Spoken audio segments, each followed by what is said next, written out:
Just ahead, when Luther starts singing, we all join in. So stay with us. Millions of people already use the Ring app to keep their own homes safe. Now Yukon police are hoping to bridge the gap between neighbors. Teachers raced to the Capitol this morning to get inside before the House and Senate gavelled in, and the building actually reached capacity before 9 a.m. For these dogs, training is synonymous with playtime. But the communities just north of here and even right across the river don't always feel like they're welcome. For the people who don't look like this gentleman, when they walk in, this is the anchor piece. Right. What do you want those people to take away from this image? You know, I want them to see, first of all, the virtuosity of the artist's work. Hempire is using the history of Oklahoma's hemp to research the best products for today's industry. In these first few weeks, the streetcar is going to be very busy, and there might not always be handles to hang on to. So what a lot of people have been asking me about is how I'm surfing the streetcar. I like to plant my feet sideways to give me that perpendicular balance and just hang on for the ride. As the people of Yukon come to pay their water bills for the month, some formerly furloughed workers are finding out they owe nothing. And Mayor Joyce hopes to have the city regulations complete within the next month. What is the thought behind this particular font? The idea is to ground the text a little more. We were talking last time about the lesson to take away from all of this. Have you considered that any further? Yes. Yeah. I don't sweat the small things. Firefighters say if you do become trapped, try not to panic because help is on the way. And if you stay patient and calm, eventually one of these canines will show up to save you. Good dog! You found me!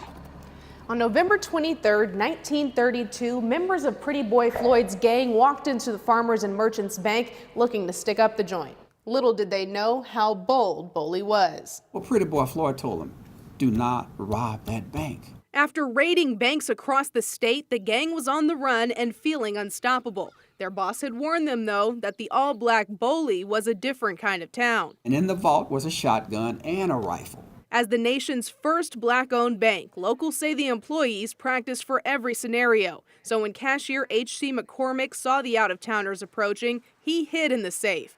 Bank President D.J. Turner then handed the money to Floyd's right-hand man, Birdwell, triggering the alarm. Birdwell asked the president, did you set that alarm off? He said, I sure did. And he shot him and he killed him. It would be his final act, as McCormick pointed the rifle through a crack in the vault's door and fired at the bandit. Birdwell's two accomplices fled, only to be greeted by a mob of townfolk waiting outside, guns at the ready. One of the gang members was shot in the leg. The other gang member made it to the car. And as he backed up to turn around to leave Boley, he was killed. Andre Head and his wife Jesselyn are eager to tell the story to the masses, using a National Park Service grant of $24,000 to start fixing up the place. The full restoration will take around $200,000, complete with annual reenactments. But the tenacity of the people in Boley proved that Floyd met his Waterloo, Boley-loo. That history will come to life in 2020. The fire department wants a force that's as diverse as the city where we live, so they're encouraging women to come out and test their skills for themselves. On a team of about 1,000 firefighters citywide, just 21 of them are women. Corporal Tracy Alberti admits it can be hard to keep up with the guys, but at times she has the advantage. Being small helps me get into smaller places to fulfill a role that someone bigger couldn't fill. You know, it's all about how determined you are and how hard you want to work. During the 2-day Camp Inferno, she'll be instructing other ladies who are interested in potentially joining the team. You're gonna put it on your shoulder, and you're just gonna carry it like this. I can attest Alberti is a great teacher, showing me everyday skills like dragging a hose from the engine and getting it to the fire. Put your weight on the hose and then just let it flow. This was my favorite part. Dragging a dummy the weight of a grown man was a bit more difficult, but a necessary part of firefighter training. Despite the challenges, Alberti hopes to inspire girls to think outside the box of social norms. It wasn't ever on my plate of possibilities, but it was the best career decision I ever made. I love my job. Now, it's not as easy as I make it look. The camp is October 13th to 14th. You can sign up online, find out how to apply, click on this story in the News 9 app. On the scene, on the story in Northwest Oklahoma City, Jessi Mitchell, News 9. For Jet Skaggs, life looks more normal now than it ever has. I've got a better appetite. I'm a lot stronger, which helps because I can hit the ball farther. He's growing. He's went up 2 shoe sizes since we've been home, so that's always a good thing. Jet and his dad, Brian, returned to Oklahoma in October after spending 6 years in Houston waiting for his second heart transplant. I caught up with the 12-year-old this week, joining him in the game we both love. Good shot.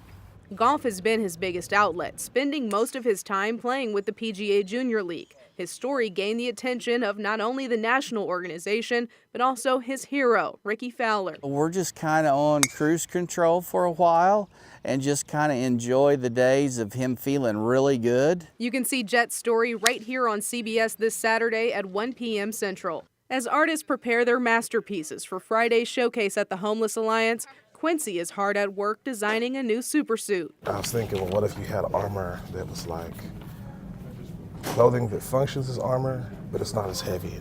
His characters stand out as ordinary people with extraordinary gifts. This guy is pretty cool. He can project like a holographic image of him. Many of them date back to the mid-90s. I was in grade school at that time. I couldn't take credit for Marvel in DC, so I just came up with my own stuff, which was fun. Quincy once aspired to attend a prestigious graphic art school. I didn't have enough money to kind of get in, so I let that idea go, and I quit drawing for a while. A chance meeting with a Marine recruiter led the artist on a 4-year path to be one of America's real-life heroes instead. But once his mission was complete, he found himself on the streets and turned once more to the superheroes he loved. And they're my brain babies. Between spending time at the library and scrapping for metal, Quincy is now updating his childhood designs, using techniques he learned from a Stan Lee book given to him by another artist at the Homeless Alliance's Fresh Start program. Here, he's found a community. I guess it's about finding ways to cope and get through. Everybody has their own ways of coping. Their art provides an escape from daily life. If you could have a superpower, what would it be? Flying. I thought about that, flying with it. It sounds like fun. Just go wherever you want to go. Just be flying. Instead, he'll settle for the feeling he gets when he puts pencil to paper. The fun thing about it, you're in control. If not control, at least some freedom. Americans have been traveling the Mother Road for more than a century. But not every pit stop was a safe one for everyone. That's why places like the Threet filling station were so important. In the 60s, it was kind of like your modern day 7-Elevens. Established in 1915 by Allen Threet Sr., word spread far and wide about the first black-owned service station on Route 66. And when that family traveling, coming on 66, well, they knew just where to stop. It was so popular that it didn't even need a listing in the Green Book. But time has left its mark. This is the interior of the Threet filling station. If you notice, we've got the original stools that were in here. We have the original cash registers that was here. And it was just a place that people of color could come and feel comfortable. Threet's grandchildren still own the property, which now resides on the National Register of Historic Places. They've been awarded 2 grants to bring it back to life, but significant investment is needed to restore it to its original glory. Grandfather was a very business-minded person. Situated on the line between Oklahoma and Lincoln counties, Threet Station sold groceries and meals and turned into an outdoor party on weekends. People would just be dancing and drop the coins, and so that was great too. I picked up me some extra money. Extra money isn't the incentive to rebuild, however. The Threets just hope to once again be a piece of living history for generations to come. Well, refresh their thought of memory of how that their dad and mom, what they had to go through. And you can expect to see the Threet Station in a new version of the Green Book, which is coming together now at the Smithsonian.